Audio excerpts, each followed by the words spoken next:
শিক্ষাই এনে এক শক্তিশালী অস্ত্ৰ যাৰ সহায়ত তুমি বিশ্বক পৰিৱৰ্তন কৰিব পাৰা। যিকোনো কাম নোহোৱালৈকে অসম্ভৱ যেনেই লাগে। জীৱনৰ সৰ্বশ্ৰেষ্ঠ গৌৰৱ কেতিয়াও বিফল নোহোৱাটো নহয়, বিফলতাৰ পিছত পুনৰ উঠি থিয় হোৱাটোহে। মই কেতিয়াও হাৰি নাযাওঁ, হয়তো মই জিকো নাইবা শিকো। এটা ভাল মন আৰু এখন ভাল হৃদয় সদায় এক শক্তিশালী সংমিশ্ৰণ। অভিজ্ঞতাৰ পৰা সুখকৰ বা বেদনাদায়ক যিয়েই হওক, শিকিব পৰাটোহে বিকাশৰ প্ৰকৃতি। সাহস মানে কেৱল ভয় নথকাটো নহয়, আনক সেই ভয় অতিক্ৰম কৰিবলৈ অনুপ্ৰাণিত কৰাটোও হয়।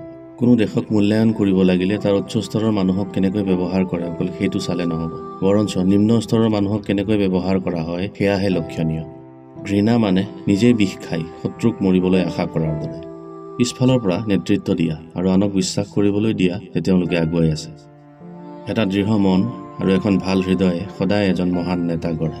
ক্ষমাই আত্মাক মুক্তি দিয়ে, ই ভয় দূৰ কৰে। তুমি ক'ৰ পৰা আৰম্ভণি কৰিছা তাতকৈ বেছি গুৰুত্বপূৰ্ণ হ'ল কিমান দূৰলৈ তুমি তোমাৰ লক্ষ্য নিৰ্ধাৰণ কৰিছা। বুদ্ধিমান মানুহে মানুহক কাম কৰিবলৈ প্ৰেৰণা যোগোৱাৰ লগতে তেওঁলোকে কৰা কামখিনি তেওঁলোকৰ নিজৰহে বুলি ভাবিবলৈ অনুপ্ৰাণিত কৰে। আমি সময়ক বুদ্ধিৰে ব্যৱহাৰ কৰিব লাগিব আৰু উপলব্ধি কৰিব লাগিব যে সময় সদায় সঠিক কাম কৰিবলৈ পূৰ্ণ। সাহসী মানুহ সেইজন নহয় যিয়ে ভয় নকৰে, বৰঞ্চ সেইজন যিয়ে ভয়ক জয় কৰিছে। জ্ঞানী মানুহ মৌন হৈ থাকিলে মূৰ্খৰ সংখ্যা বৃদ্ধি পায়। শিক্ষাৰ দ্বাৰাইহে এজন কৃষকৰ ছোৱালী চিকিৎসক হৈ উঠিব পাৰে। কোনো মানুহে জন্মৰ পৰাই ছালৰ ৰং আৰু অৱস্থা দেখি কাৰোবাক ঘীন কৰিবলৈ নিশিকে।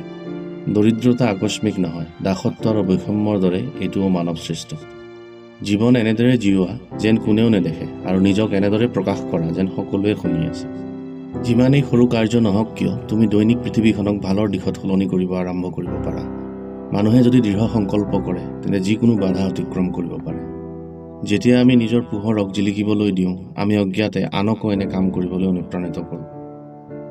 এজন ভাল নেতাই অকপতে আৰু পুংখানুপুংখভাৱে বিতৰ্কত লিপ্ত হ'ব পাৰে, এই কথা জানিও যে শেষত দুয়োপক্ষই অধিক ঘনিষ্ঠ হ'ব।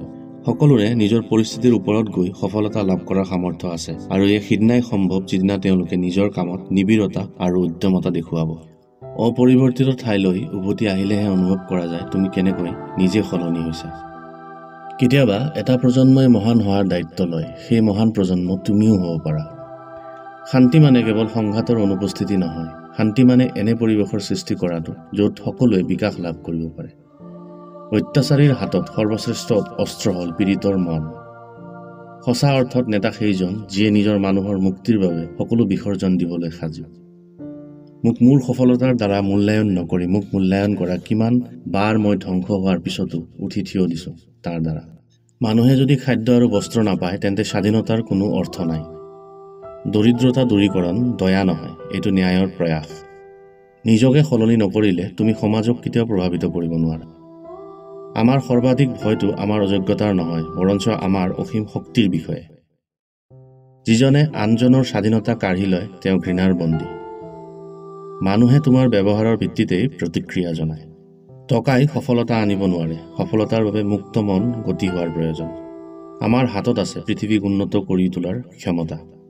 এটা ভাল মন আৰু ভাল হৃদয় এক শক্তিশালী সংমিশ্ৰণ। জীৱনত গুৰুত্বপূৰ্ণ কেৱল জীয়াই থকাই নহয়, আনৰ জীৱনত তুমি কিমান পৰিৱৰ্তন আনিছা সেইটোও দৰকাৰী।